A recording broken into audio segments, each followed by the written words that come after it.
Hey everyone, this is Jyoti here. और आज से हम लोग स्टार्ट करने वाले हैं एमपी भोज ओपन यूनिवर्सिटी के लिए जो बीएड, डीएलएड और बीएड इन स्पेशल एजुकेशन के फॉर्म आउट हुए हैं उसके लिए। तो सबसे पहले मैं ये बता दूं कि काफ़ी कैंडिडेट ने पूछा था कि प्रीवियस ईयर क्वेश्चन पेपर बता दीजिए, तो वो तो मुझे मिले नहीं। मैंने काफ़ी चेक किया, बट 4/12 को आपका एग्ज़ाम है, बट 4/11 को साइट पे एक लिंक आएगा, उसमें एक मॉक टेस्ट होगा, तो उससे आपको आइडिया हो जाएगा किस टाइप का पेपर आता है। तो इसके अलावा सिलेबस वगैरह मैं सब आपके साथ शेयर कर चुकी हूँ, और नहीं देखा है तो आप लोग भोज ओपन यूनिवर्सिटी की मेरी प्लेलिस्ट है, उस पे जाके आप लोग सिलेबस चेक कर सकते हैं। और तैयारी शुरू करवाने से पहले एक चीज़ और बताना चाहूँगी कि जितने भी स्टेट में बीएड के, डीएलएड के या बीएड स्पेशल एजुकेशन के जो भी एंट्रेंस होते हैं, सबके जो क्वेश्चंस है ऑलमोस्ट सेम होते हैं, रिपीटेड होते हैं। तो इसलिए मैं टॉपिक तो इन्होंने स्पेसिफिकली दिया नहीं है, तो इसलिए हम लोग डेली एक previous year question paper solve करेंगे। और इसके अलावा कुछ अलग से टॉपिक के हिसाब से मैं कोई वीडियो अपलोड कर दूँगी, तो उससे आपकी काफ़ी हेल्प हो जाएगी। और इसके अलावा उत्तराखंड ओपन यूनिवर्सिटी के लिए भी मैंने तैयारी करवाई थी बच्चों को, तो आप लोग यूओयू की प्लेलिस्ट में जाकर भी मेरी प्रीवियस वीडियो वहाँ से देख सकते हैं, क्योंकि ऑलमोस्ट सबका ही सेम होता है। तो हम स्टार्ट करते हैं। ये क्वेश्चन पेपर है स्पेशल एजुकेशन के लिए एंट्रेंस का। तो इसमें आपको पेडागोजी के क्वेश्चंस नहीं मिलेंगे। स्पेशल एजुकेशन वाले जो कैंडिडेट्स हैं उनके लिए यहाँ पर क्वेश्चंस होंगे, अदरवाइज जीके, रीजनिंग वगैरह आप लोग यहाँ से कर सकते हैं। तो हमारा क्वेश्चन नंबर 1 है यहाँ पर कि केंद्रीय औषधि अनुसंधान जो संस्थान है वो कहाँ पर है। तो इसका जो आंसर है वो है दिल्ली में। मैंने ऑलरेडी आंसर टिक किए हुए हैं, आप लोग देख सकते हैं। क्वेश्चन नंबर 2 है हमारा, आनंद मठ किसने लिखा है। बहुत ही इंपॉर्टेंट क्वेश्चन है, तो ये हमारा लिखा है बंकिम चंद्र जी ने। इसके अलावा जो डेज है हमारे, इम्पॉर्टेंट डेज है वो पूछे जाते हैं। तो क्वेश्चन नंबर 3 है हमारा, जो 10 दिसंबर को हम लोग क्या मनाते हैं, तो हम मानवाधिकार दिवस मनाते हैं, ह्यूमन राइट्स डे।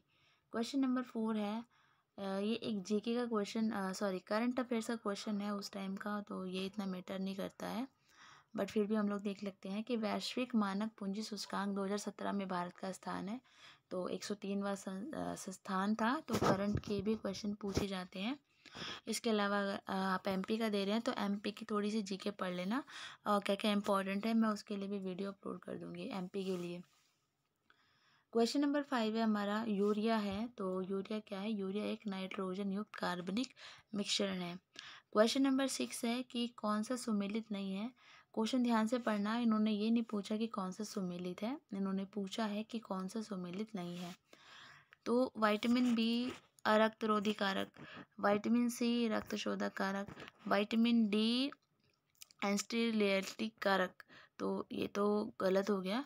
तो जो विटामिन के है वो है एंटी हेमोरोहेजिक कारक, तो इसका आंसर ठीक है। तो सी वाला ऑप्शन जो है इसका गलत है, मतलब गलत है, लेकिन आंसर हमें जो पूछा हुआ है वो है सही। क्वेश्चन नंबर 7 है, निम्न में से कौन सा भारत में स्थापित पहला राष्ट्रीय पार्क है। ये सबको पता ही होगा, जिम कॉर्बेट नेशनल पार्क। सबसे पहला जो भारत में नेशनल पार्क बनाया गया था वो था हमारा जिम कॉर्बेट नेशनल पार्क। विश्व बैंक का मुख्यालय कहाँ पर स्थित है। तो इम्पोर्टेंट जो मुख्यालय वगैरह है वो भी पूछे जाते हैं एंट्रेंस के लिए। तो वाशिंगटन डीसी, यूएसए। नागपुर किस नदी के किनारे स्थित है। तो नाग नदी इसका आंसर हो जाएगा। क्वेश्चन नंबर 10 है कि चावल अनुसंधान कहाँ पर है। तो हैदराबाद, तेलंगाना में। ठीक है, तो इसका जो आंसर है हैदराबाद, तेलंगाना में। क्वेश्चन नंबर 11 है, पहली बार राज्यसभा का गठन किस वर्ष हुआ था। तो इसका जो आंसर है वो है 1952। वर्षा की मात्रा निर्भर करती है, तो इसका आंसर हो जाएगा वायुमंडलीय आर्द्रता पर। इसके अलावा यहाँ पर डेज दिए हुए हैं, डेट दी हुई है, तो कौन सा सुमेलित नहीं है वो पूछा है। तो विश्व पर्यावरण दिवस 5 जून को मनाते हैं।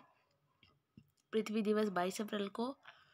तंबाकू विरोध दिवस कब मनाते हैं। तो ये 5 मई दिया है, जो कि गलत है।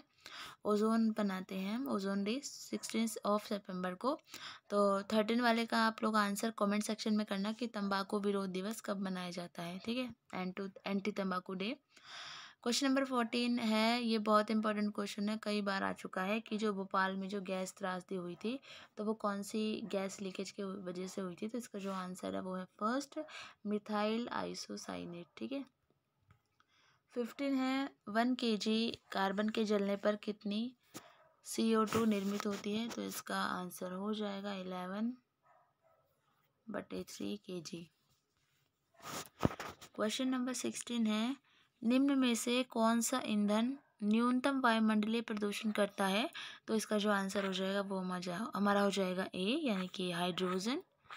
क्वेश्चन नंबर 17 है, स्टेप अप ट्रांसफार्मर का प्रयोग होता है।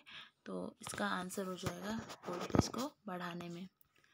क्वेश्चन नंबर 18 है, निम्न में से कौन सी तरंगों में प्रति फोटोन ऊर्जा सर्वाधिक होती है। तो इसका आंसर हो जाएगा हमारा एक्सरेज। क्वेश्चन नंबर 19 है, निम्न में से कौन सा सबसे बड़ा ग्लेशियर है। तो सियाचिन इसका आंसर हो जाएगा। इस वीडियो को 2-3 बार देखोगे तो सारे क्वेश्चंस, इसमें 100 क्वेश्चंस है इस वीडियो में, कुछ रीजनिंग के हैं, उनको छोड़ के बाकी सारे आपको याद हो जाएंगे। और सारे मैंने बताया कि रिपीटेड क्वेश्चन होते हैं, तो वीडियो को 2-3 बार देख लोगे तो ईजिली समझ आ जाएंगी चीज़ें, ठीक है। क्योंकि उन्होंने अगर टॉपिक्स दिए होते हैं हमें अलग से तो हम टॉपिक वाइज तैयारी करते हैं, बट टॉपिक नहीं है। तो क्योंकि मैंने उत्तराखंड वाला भी सारे previous year question paper solve करवाए थे तो उससे काफ़ी कुछ आया था पेपर में। तो होप मैं जो अभी MP के लिए वीडियोस बना रही हूँ, होप आपके लिए भी ऐसा कुछ हेल्पफुल हो जाए। क्योंकि मैंने भी एंट्रेंस 2-3 यूनिवर्सिटी के दिए हैं तो मैंने ये नोटिस किया है कि रिपीटेड क्वेश्चंस आते हैं। अब है हमारा 20 है, करंट अफेयर का क्वेश्चन है हमारा ये, सॉरी जीके का है कि 1 नवंबर 2017 से कौन सी संस्था अस्तित्व में नहीं है। तो इसका आंसर हो जाएगा उपरोक्त सभी, ठीक है। योजना आयोग भी नहीं है क्योंकि इसका नाम नीति आयोग कर दिया गया है, और वायदा बाजार आयोग भी नहीं है, विदेशी निवेश संवर्धन बोर्ड भी नहीं है। तो इसका जो आंसर हो जाएगा वो हो जाएगा उपयुक्त सभी। क्वेश्चन नंबर 21 है, राष्ट्रीय कृषि एवं ग्रामीण विकास बैंक जो कि एक सुप्रीम विकास वित्तीय संस्था है, इसका जो मुख्यालय है वो कहाँ पर है, वो है महाराष्ट्र, मुंबई में। क्वेश्चन नंबर 22 है, मोबाइल फ़ोन चार्जर है क्या है, एक step down transformer. Question number 23 है, ग्रीन हाउस प्रभाव के कारण निम्न में से कौन सा वायुमंडलीय परिवर्तन होता है। तो इसका आंसर है ए, वायुमंडल में कार्बन डाइऑक्साइड की सांद्रता में वृद्धि। क्वेश्चन नंबर 24 है, तो निम्न 4 में से कोई 3 किसी रूप में एक समान तथा एक प्रकार समूह बनाते हैं, वह कौन सा है जो इससे संबंध नहीं रखता। तो ये रीजनिंग का क्वेश्चन है। और एक बात और बता दूं, मैंने आंसर टिक कर दिए हैं, तो रीजनिंग आप लोग खुद से कीजिएगा क्योंकि रीजनिंग मेरी भी ठीक ठाक है, मतलब एवरेज है, लेकिन मैं समझा नहीं पाऊँगी। तो इसलिए जो चीज़ मैं नहीं करा सकती वो मैं नहीं कराऊँगी क्योंकि आपको वो समझ में भी नहीं आएगा, क्योंकि जो रीजनिंग मैं करती हूँ वो मुझे ही समझ आती है। तो रीजनिंग के क्वेश्चंस इसमें हैं, आप लोग प्रैक्टिस कर सकते हो। और आंसर मैंने बिल्कुल इसकी जो ऑफिशियल आंसर की है उससे टिक किए हुए हैं सारे, तो इसमें आंसर्स भी आपको टिक हुए मिल जाएंगे, तो आप इसे खुद से कर सकते हैं। स्टिल किसी क्वेश्चन में दिक्कत है तो आप लोग मुझे टेलीग्राम पे क्वेश्चन भेज सकते हैं, तो मैं आपको फिर सॉल्व करके बता दूंगी। अदरवाइज़ मुझे लगता है कि मैं अगर समझाऊंगी तो आपको समझ नहीं आएगा, क्योंकि रीजनिंग में समझाने में मुझे थोड़ी दिक्कत हो सकती है, तो इसलिए तो आप खुद से कीजिएगा। ये रीजनिंग के क्वेश्चन है। क्वेश्चन नंबर 25, इसमें ऑप्शंस गलत है। क्वेश्चन नंबर 26 रिलेशन वाला क्वेश्चन है, आराम से कर लोगे, और ये तो बहुत ही ईजी है। ये सारे रीजनिंग के क्वेश्चंस हैं, तो इसको वीडियो को पॉज करके आप इनको सॉल्व कीजिएगा क्योंकि सॉल्व करना बहुत ज़रूरी है।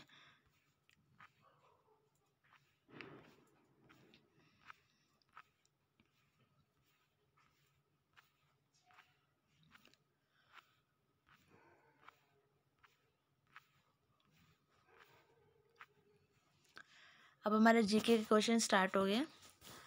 इसमें हमारा क्वेश्चन नंबर 42 है, रानी झांसी मैरीटाइम राष्ट्रीय पार्क की स्थापना हुई तो 1996 में हुई थी। निम्न में से कौन सी एक आनुवांशिक बीमारी नहीं है। तो रतौंधी एक आनुवांशिक बीमारी नहीं है। LPG सिलेंडर के लीक होने पर निकलने वाली जो स्मेल आती है उसका कारण क्या है, तो इथाइल मरकैप्टेन। ठीक है, कुछ साइंस के जो वर्ड्स हैं, मैं शायद प्रोनाउंसिएशन मेरी गलत है, एक्सेप्ट कर लेना, क्योंकि कुछ कुछ वर्ड्स मैं भी नहीं बोल पा रही हूँ। ओके, क्वेश्चन नंबर 45 है, ब्रिक्स राष्ट्रों के द्वारा चीन में किस बैंक की स्थापना की गई, तो इसका जो आंसर है वो है न्यू डेवलपमेंट बैंक की। 46 आपका रीजनिंग का क्वेश्चन है, 47 रीजनिंग है, 48 है, निम्न में से किस अंग को सुई से छेदने पर दर्द महसूस नहीं होगा। त्वचा को सुई से छेदोगे तो दर्द होगा, मस्तिष्क को छेदोगे दर्द होगा, हृदय को अगर आप सुई से छेदोगे तो दर्द नहीं होगा। आयोडीन की कमी से होता है, तो आयोडीन की कमी से गायटर होता है। ठीक है, क्वेश्चन नंबर 50 है, फलों में मीठा स्वाद होने का कारण है, तो उसका रीजन है फ्रक्टोज। 51 है हमारा ये जो स्पेशल बीएड वालों के लिए जो आपका दिया हुआ है एमपी भोज यूनिवर्सिटी ने कि विकलांगता से संबंधित आपके क्वेश्चंस आएंगे, तो आपके लिए वीडियो हेल्पफुल है, आप लोग देख सकते हैं हर क्वेश्चन। एक बच्चा बड़ा होता है परंतु उसका व्यवहार बच्चे की तरह ही होता है, तो उसे क्या कहेंगे आप लोग, तो उसे कहेंगे हम लोग बौद्धिक विकलांगता। विशेष विद्यालय एक ठेठ नमूना है, तो अगर हम स्पेशल स्कूल खोलते हैं तो उससे ना अलगाव होता है। ठीक है, अलग शो होता है बच्चा, तो इसका ये नमूना है, एग्जाम्पल है। निःशक्त जन अधिकार अधिनियम कब लागू हुआ था, तो ये 2018 इसका आंसर है। अभी रात के बज रहे हैं 1 और मैं ये वीडियो रिकॉर्ड कर रही हूँ, बीच बीच में उबासी आ रही है तो इसलिए बीच बीच में पॉज हो रही है वीडियो, प्लीज़ मैनेज कर लेना थोड़ा। ओके, क्वेश्चन नंबर 54 है, आरपीडी अधिनियम 2016 में कितने विकलांगताओं को सम्मिलित किया गया, तो इसका जो आंसर है वो है 21। मोस्ट इम्पॉर्टेंट क्वेश्चन है। क्वेश्चन नंबर 55 है, राष्ट्रीय बौद्धिक विकलांगता सशक्तिकरण संस्थान में स्थित है, तो वो कहाँ पर है, हैदराबाद में। और एक चीज़ और मैं यहाँ क्लियर कर दूँ कि सारे जो क्वेश्चंस के आंसर हैं मैंने सारे ऑफिशियल आंसर की से टिक किए हैं। स्टिल किसी क्वेश्चन में आपको डाउट है या आपको लग रहा है कि इसका आंसर कुछ और होना चाहिए था, आप लोग बेझिझक होकर कमेंट सेक्शन में मुझे बता सकते हो। क्वेश्चन नंबर 56 है, श्रवण मापा जाता है, तो श्रवण डेसिबल में मापा जाता है, सबको पता ही होगा। और अब हमसे पूछा गया है कि व्हाट इज़ स्पेशल एजुकेशन, तो स्पेशल एजुकेशन क्या है, तो स्पेशल एजुकेशन है कि विकलांग बच्चों की आवश्यकताओं को पूरा करने हेतु विशेष प्रकार से बनाए गए अनुदेश। ठीक है, जब हम जो स्पेशल नीड्स वाले बच्चे होते हैं उनके लिए जब हम अलग स्कूल वगैरह बनाते हैं तो उसको हम एक स्पेशल एजुकेशन कहते हैं कि मतलब उनकी जो नीड्स होती है उनको पूरा करने के लिए हम अलग से वो बनाते हैं, मतलब इंस्ट्रक्शंस उनको देते हैं, अलग से इंस्टीट्यूशन वगैरह बनते हैं, उसको हम स्पेशल एजुकेशन कहते हैं। क्वेश्चन नंबर 58 है, विशेष शिक्षा के द्वारा प्रदान की जाती है, तो अगर हम स्पेशल एजुकेशन बच्चे को दे रहे हैं तो उसके लिए स्पेशल एजुकेटर्स होना ज़रूरी है। हम विश्व विकलांगता दिवस, मोस्ट इम्पॉर्टेंट क्वेश्चन है, क्वेश्चन नंबर आंसर नंबर इसका सी है। 3 दिसंबर को हम लोग disabled international day of disabled हम बनाते हैं। तो कुल संप्रेक्षण में क्या शामिल किया जाता है, तो सभी साधन, इसका आंसर हो जाएगा। अब हमारा है श्रवण डैश के द्वारा मापा जाता है, तो श्रवण ऑडियोलॉजिस्ट के द्वारा मापा जाता है। समावेशी विद्यालय से अभिप्राय है, तो समावेशी मतलब जो इंक्लूसिव एजुकेशन है उसमें जो विकलांग बच्चे होते हैं और जो नॉर्मल बच्चे होते हैं दोनों को साथ मिला के पढ़ाया जाता है, उसे ही हम लोग क्या कहते हैं, इंक्लूसिव एजुकेशन। क्वेश्चन नंबर 63 है, एक सामान्य व्यक्ति में कितनी ज्ञानेंद्रियाँ होती है, 5। कौन कौन सी होती है कमेंट सेक्शन में मुझे बताना। क्वेश्चन नंबर 64 है, एक सामान्य व्यक्ति की दृष्टि तीक्ष्णता होती है 20 फीट। 65 है, भारत में दृष्टिहीनों के लिए प्रथम विश्वविद्यालय प्रारंभ हुआ, यहाँ पर भारत में पूछा है इन्होंने, तो इसका आंसर हो जाएगा हमारा 1887। क्वेश्चन नंबर 66 है, दृष्टिहीनों के लिए एक चलित उपकरण है, तो चलने के लिए उनके लिए एक उपकरण है, तो उसका आंसर क्या है, सफ़ेद छड़ी। ठीक है, वाइट केन। क्वेश्चन नंबर 67 है, स्वालीनता से ग्रसित व्यक्तियों को डैश समस्या हो सकती है, तो सामाजिक अंतःक्रिया, संप्रेक्षण, व्यवहार का स्वरूप, ये सब, ठीक है। तो इसका जो आंसर रहेगा वो उपरोक्त सभी। मैं डिस्क्रिप्शन में एक लिंक दे दूँगी जिसमें मैंने लर्निंग डिसेबिलिटी करवाई है, तो वो आप लोग प्लीज़ वो वीडियो देख लेना, उससे आपको काफ़ी हेल्प हो जाएगी। मैंने जो इम्पोर्टेंट लर्निंग डिसेबिलिटी है वो उसमें सारी समझाई हुई है। क्वेश्चन नंबर 68 है, शारीरिक विकलांग व्यक्तियों को समस्या होती है, तो इसका जो आंसर हो जाएगा चलित में, ठीक है। देखो जो जिसका बॉडी से किसी को दिक्कत है उसको चलने फिरने में दिक्कत होती है।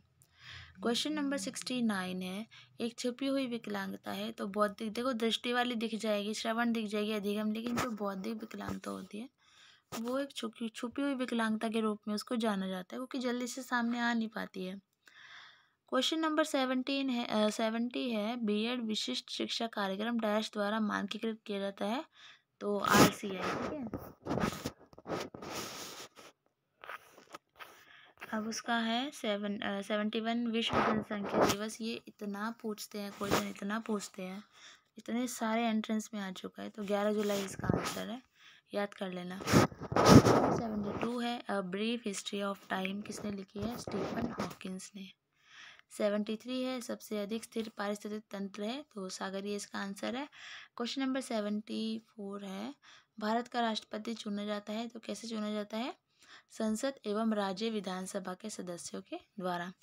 क्वेश्चन नंबर 75 है, अंतर्राष्ट्रीय योग दिवस 21 जून को मनाया जाता है। नीति आयोग के प्रथम उपाध्यक्ष पूछा इन्होंने, अरविंद पनगड़िया।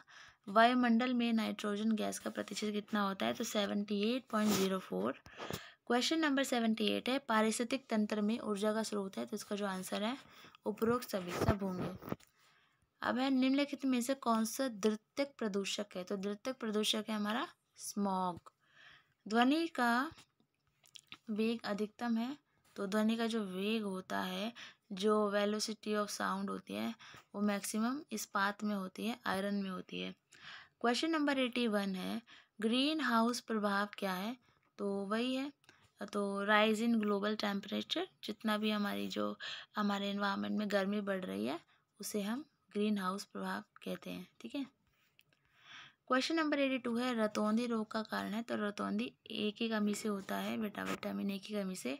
कुछ इंपॉर्टेंट वाइटामिन्स हैं, उसकी वीडियो मैं कल अपलोड कर लूँगी, तो आप लोग देख लेना, क्योंकि ये क्वेश्चन पूछे जाते हैं वाइटामिन्स वगैरह के।